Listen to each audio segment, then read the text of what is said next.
Et commentaire, l'honorable député de Battleford-Crowfoot. The honourable member for Battleford-Crowfoot. Thank you very much, Mr. Speaker. And I find it interesting, and it's almost like my colleague from the Liberal Party hasn't actually paid that close of attention to the developments that have taken place regarding Bill S5. When this bill came from the Senate, there were some concerns. In fact, his party shared some of the concerns that the Conservative Party shared.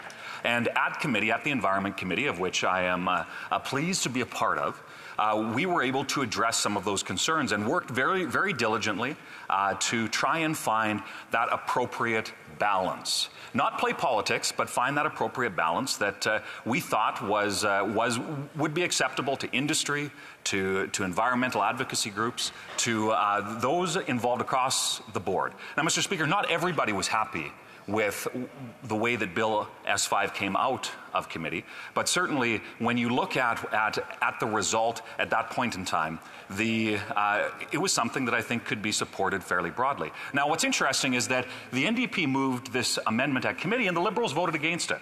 So instead of working together, instead of putting politics aside for the best interests of the industry and environmental groups, the Liberals decided to kowtow to their coalition partners and throw the jurisdictional issues surrounding provinces, surrounding some of the very sensitive concerns with tailings ponds. Mr. Speaker, so can this member answer why, instead of working together, they decided to play politics with an issue that is so important to so many across this country?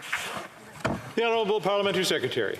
Well, Mr. Speaker, you know, it's interesting in terms of everything that this legislation has actually gone through, whether it's the Senate committee meetings or the House of Commons committee meetings. I wasn't present during those House of Commons standing committee meetings, but I can tell you, Mr. Speaker, that from everything that I have heard, that the Conservative Party's decision to not support Bill S5 because of an amendment that was brought forward by the NDP and then supported, Mr. Speaker, is an amendment in which does raise the issue in a public fashion, but in terms of a substantive action, I'm not too sure. And the member himself, and they will likely get another question, tell us specifically what it is with that particular amendment that's going to have an outcome that the Conservative Party has made the decision to ultimately change and flip-flop its position on S5,